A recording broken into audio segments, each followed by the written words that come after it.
তার বিদায়ী রাগিনী একটা করুণ ভাবের সৃষ্টি করে। আমি তো ঘুঘুর ডাক শুনলে কেমন যেন মন আমার পাগলের মতো হয়ে যায়। মনে হয় বহু দূর থেকে এই ডাক ভেসে আসছে, যেন পরপারের উপর থেকে ডাক ভেসে আসছে, এরকম একটা অনুভূতি আমার মধ্যে জাগে। ঠাকুরের মনটা খানিকটা বিষণ্ণ। ঠাকুর বলছেন, দেখ, ওই যে পাতাটা ঝরে গেল, মাটিতে পড়ে গেল, ওই যে ডালটা ধরে রাখতে পারলো না ওই পাতাটাকে, আর পাতাটাও ওই ডালটাকে আশ্রয় করে থাকতে পারলো না, কারণ ওর জীবনী শক্তি হারিয়ে গেছে। জীবনী শক্তি হারিয়ে গেছে বলে ও ঝরে পড়লো, মাটিতে পড়লো। এখন কি হবে? হয়তো কোনো পাতা কুড়োনি এখানে আসবে, ঝাড় দিয়ে পাতা কুড়িয়ে নিয়ে ঝুড়িতে তুলবে, বাড়িতে নিয়ে যাবে, নিয়ে গিয়ে আগুনে পোড়াবে, ছাই করে দেবে, ছাই করে দেবে। আর না হয়তো বা ওই পাতা মাটির সাথে মিশে যাবে, তার স্বতন্ত্র অস্তিত্ব হারিয়ে ফেলবে, মাটির সাথে একাকার হয়ে যাবে। তা আমরা, আমাদের জীবনী শক্তি যদি দুর্বল হয়ে পড়ে, ডালের সাথে, আদর্শের সাথে যদি আমি যুক্ত হতে না পারি, তাহলে আমাদের ঝরা পাতার মতন আমাদের ঝরে পড়তে হবে। কোনো পাতা কোড়নের ঝুড়িতে হয়তো আমাদের আশ্রয় হবে, এবং শেষে গিয়ে একদম পুড়ে ছাই হয়ে যাবে আমাদের জীবনের এই ধারাটা। আমরা যেন তার সাথে যুক্ত থাকবার আমরা যেন চেষ্টা করি। ঠাকুর আবার বলেছিলেন যে, দেখো, অন্যায়ের প্রতিশোধ নিতে যেও না, কিন্তু প্রতিরোধ করো। তো ঠাকুর, প্রতিশোধ নেব না, প্রতিরোধ করব, তার মানে কি? ঠাকুর বলছেন, প্রতিশোধ মানে তুমি আমাকে মেরেছ, আমি তোমাকে মারব, প্রতিশোধ। আর প্রতিরোধ মানে আমি এমন ভাবে চলবো, এমন সুকৌশলে চলবো, যাতে তুমি আমাকে মারতেই পারো না, এমন ভাবে, এমন বুদ্ধি, এমন কৌশল নিয়ে চলবো। এটা হচ্ছে প্রতিরোধ। আবার ঠাকুর বলছেন, ঠাকুর কাছে বল, ঠাকুর, যে দেখেছি হনুমান লঙ্কা দগ্ধ করলেন, শ্রীকৃষ্ণ বহু লোককে মেরে ফেললেন, হত্যা করলেন, কিন্তু অহিংসা তো পরম ধর্ম, অহিংসা তো পরম ধর্ম। তা তিনি এত লোককে মারলেন, এত ধ্বংস করলেন, এর এর ব্যাপারটা কি? ঠাকুর বলছেন, অহিংসাই তো পরম ধর্ম, অহিংসাই তো ধর্ম। কিন্তু অহিংসাকে প্রতিষ্ঠা করতে গেলে হিংসা যেটা, হিংসাকে তো হিংসা করতে হবে। হিংসাকে যদি হিংসা না করি, তাহলে অহিংসা কি করে প্রতিষ্ঠাতা হয়? আমি সুস্থ হতে চাই, সুস্থ হতে গেলে অসুস্থতা যেটা, অসুস্থতাকে তো মেরে ফেলতে হবে। অসুস্থকে বধ না করলে তো সুস্থতা কিন্তু আমার আসবে না। আমার সক্রিয়তাকে জাগাতে গেলে নিষ্ক্রিয়তাকে আমাকে বধ করতে হবে, তা নাহলে আমি সক্রিয় হতে পারবো না। তাই ঠাকুর বলছেন, be violent, be non violent. তুমি নন ভায়োলেন্ট হও, be non violent, but be violent to the vile. যারা ডেভিল, শয়তান, তাদের কাছে তুমি ভায়োলেন্ট হও। Give no soil to the vile. যারা ডেভিল, শয়তান, তাদের তুমি মাটি দিও না। নন ভায়োলেন্স মানেই হচ্ছে to be violent against violence. আমরা বুঝি না। বিবেকানন্দ একটা কথা বলেছিল, I am a voice without a form. আমি এক দেহহীন কণ্ঠস্বর। I am a voice without form, আমার দেহ না থাকলেও আমার কণ্ঠস্বর। আজকে প্রিয় পরম পরম দয়াল তার দেহহীন কণ্ঠস্বর আকাশে বাতাসে সর্বত্র, কিন্তু তার দেহহীন কণ্ঠস্বর প্রতিটি মুহূর্তে আসতে পড়ছে। আমরা শুনতে পাচ্ছি তার সেই কণ্ঠস্বর। এখনো তার কণ্ঠে শোনা যায়, সর্বধর্মান পরিত্যাজ্য মামেকং শরণং ব্রজ অহং তাং সর্বপাপেভ্যো মোক্ষ ঈশ্বরী মা শুচি। এখনো কিন্তু শোনা যায়। যারা কান আছে তারাই শুনতে পারে। প্রফুল্লতা বলেছেন, ঠাকুর আমাদের করণীয় তো অনন্ত, কিন্তু আমাদের শক্তি তো সীমাবদ্ধ শক্তি। ঠাকুর দুবাহু উত্তোলন করে অভয় হস্ত দিয়ে তিনি বলেছিলেন, তুমি ক্ষুদ্র হতে পারো মনে, কিন্তু তুমি অগ্নিস্ফুলিঙ্গ। তুমি ইচ্ছা করলে তুমি অনন্তের অধিকারী হতে পারো, তোমার মধ্যে সেই সম্ভাবনা আছে। তুমি পরম পিতার সন্তান, পরম পিতার পরিত সন্তান। তুমি যখন তার কাজ করবে তার শক্তির যোগান পাবে। আমরা যখন নিজের কাজ করি তখন নিজের শক্তির যোগান পাই, যখন তার কাজ করি তার শক্তির যোগান পাই, তখন মনে হয় যে পিছন থেকে একটা অভয় হস্ত, একটা অজানিত হাত সকল সময় আমাকে সাহায্য করছে, আমাকে এগিয়ে নিয়ে যাওয়ার জন্য। যারা বড় দায়িত্ব নিয়ে চলে, যারা বড় বড় দায়িত্ব যাদের মাথায়, তারা অনুভব করে যে তার শক্তি যোগান আমি প্রতিটি মুহূর্তে পাচ্ছি, তা নাহলে এটা আমার পক্ষে করা সম্ভব ছিল না। তুমি যে ভার দিয়াছ করিয়া দিয়াছ সোজা, আর আমি যে ভার জমিয়ে তুলেছি সকলই হয়েছে বোঝা। তুমি যে ভার দিয়েছো সেটা সোজা করে দিয়েছো, করতে গেলেই সেটা মনে হবে সোজা, আর আমি যে ভার জমিয়ে তুলেছি সেটা বোঝা স্বরূপ। এই বিশ্বাসটা আমার দরকার।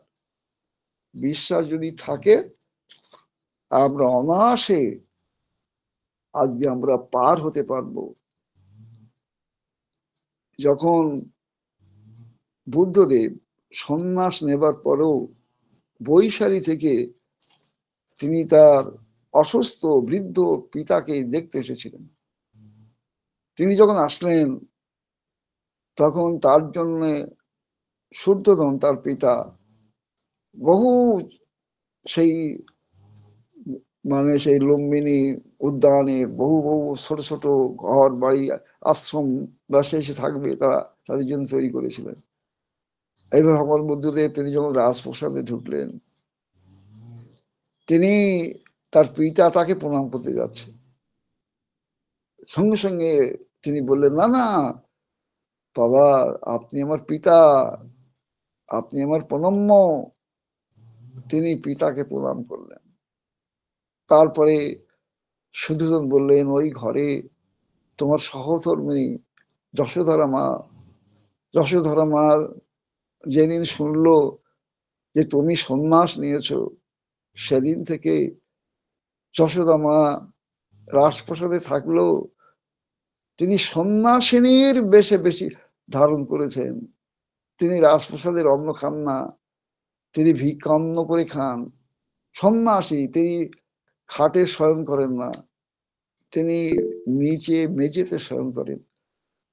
এইবার ঘরে ঢুকলেন, সাষ্টাঙ্গে প্রণিপাত করলেন তার সহধর্মিণী মা যশোধরা বুদ্ধের চরণে।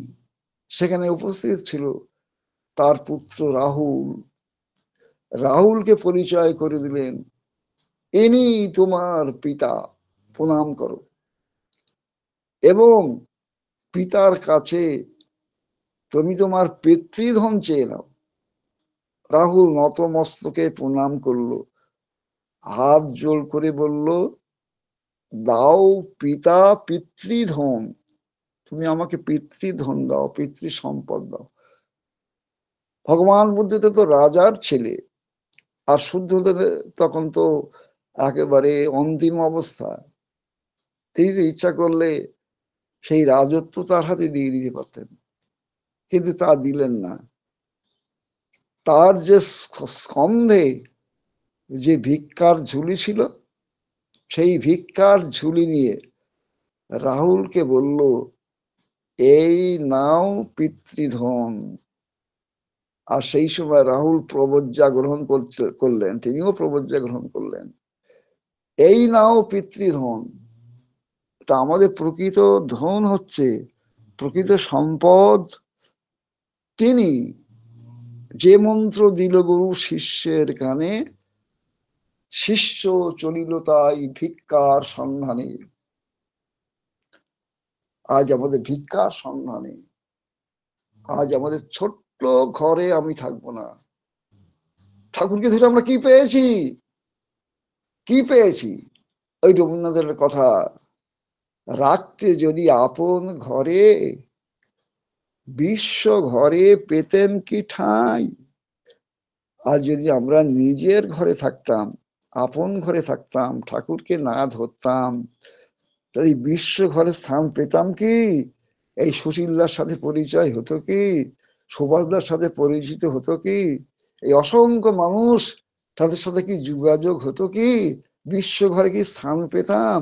কত জন্ম জন্মান্তের শক্তির ফলে আজকে এই সৌভাগ্যের আমরা অধিকারী হয়েছি। জীবন আমাদের ধন্য, সার্থক।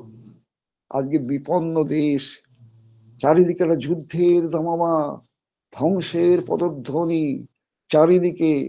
আজকে যেমন বন্যার তাণ্ডব, একসময় বন্যার তাণ্ডব ঠাকুরের কাছে নিবেদন করেছিলেন। ঠাকুর সেই কথা শুনে বলেছিলেন যে, ওইটি আমার বিজ্ঞাপনে ফুটছে ক্রমে প্লাবন রেখায়, ওইটি আমার স্বস্তি নিশান, উঠছে ওই প্লাবন হাওয়ায়। এটাও যেন তার স্বস্তি নিশান, এটাও তার বিজ্ঞাপনী, যে যা কিছু দুঃখ জ্বালা যন্ত্রণা, এটাও যেন তার ইঙ্গিত। ঠাকুর আজকে দেশের অবস্থা খুব দুর্দিন। ঠাকুর বলছেন, যত দুর্দিন তত তোদের সুদিন। এই দুর্দিনে মানুষ পথ না পেয়ে ক্ষত বিক্ষত হয়ে, তারা পথ না পেয়ে ছুটে আসবে তোদের কাছে। তোরা তৈরি থাক, প্রস্তুত থাক, তারা বাঁচার জন্য ছুটে আসবে। তোদের অপ্রস্তুতির জন্য তারা যেন ব্যর্থ মনোরথ হয়ে ফিরে না যায়। আমাদের কিন্তু সেইভাবে তৈরি থাকতে হবে। বাইবেলে বলা আছে, সমস্ত আকাশ ধোঁয়াচ্ছন্ন হয়ে যাবে, বহু মানুষ মারা যাবে, তার নিকটবর্তী। ঠাকুর বলছেন বাইবেলে যেমন এ কথাও বলা আছে, আবার বাইবেলে এ কথাও বলা আছে, যে ticket of my new name, আমার এই নতুন নামের টিকিট যাদের ললাটে অঙ্কিত থাকবে, তারা কিন্তু রক্ষা পাবে। এই নতুন নাম, যে নাম তিনি দিয়েছেন, আজ আমরা যদি রক্ষা পেতে চাই, তাহলে তার যে বিধান নিখুঁত ভাবে পরিপালন করা, যজন যাজন ইষ্টপিটি নাম ধ্যান সস্তনী সদাচার, বিশেষ করে নামময় হয়ে থাকা। এই নামময় না হতে পারলে কিন্তু তাকে অনুভব করা যাবে না। বলা আছে না, পুণ্যপতি, the sound of your call must reach me because I am sound. আমার সাউন্ড, আমি সাউন্ড, আমি শব্দ, শব্দের প্রাণ। তাই যে আমাকে অনুরাগ সহকারে ডাকে, আমি তার ডাক শুনতে পাই। আজকে তাকে নিয়ে মেতে থাকতে হবে। আচার্যদেব তিনি চাইছেন, আচার্যদের কাছে একদল যুবক গিয়েছিল, তাদের বলেছিলেন, শোনো, আমি ওই হাউইবাজির আলো পছন্দ করি না। সেই 3-4 বছর আগে তোমাদের একবার দেখেছিলাম, হাউইবাজির মতন তোমাদের ওখানে গিয়েছিলাম, 800 দীক্ষা তোমরা করেছিলে, তারপরে 3-4 বছর পরেই দেখা করতে এলে। ওই হাওয়াইবাজির মতন হঠাৎ উত্থান, হঠাৎ সাময়িক উচ্ছ্বাস, এটা আমার ভালো লাগে না। হাওয়াইবাজি কি করে, হঠাৎ উঠলো আবার হঠাৎ পড়ে গেল। আমি চাই প্রদীপের মতন প্রদীপের মতন, প্রদীপ হয়তো টিম টিম করে আলো দেয়, কিন্তু সারা রাতের অন্ধকার বিদরিত করে, সারা রাত ধরে আলো দেয়। সারা রাতের অন্ধকার দূর করার যে দাহ্য পদার্থ, তা কিন্তু হাওয়াই বাজির মধ্যে থাকে না, প্রদীপের মতন থাকে। তাই তোমরা প্রদীপের মতন হয়ে ওঠো, তার আদর্শ মাথায় নিয়ে প্রতিটি মুহূর্তে তার ইচ্ছা পরিপূরণ করে চলো। এই আমার তোমাদের কাছে, এই আমার গভীর আবেদন, এ কথা বলেছিলেন। তাই আসুন আজকে আমরা প্রদীপের মতন আজকে আলো বিতরণ করি, জগতের অন্ধকার, জগতের জ্বালা যন্ত্রণা বিতরণ করি। সেই কথা, অসত মা সদ্গময়, তমস মা জ্যোতির্গময়, মৃত্যু মা অমৃত গময়। অসৎ থেকে আমাকে সতে নিয়ে চলো, অন্ধকার থেকে আলোকে আমাকে নিয়ে চলো, মৃত্যু থেকে অমৃতত্বে আমাকে উত্তরণ করো। জয় গুরু।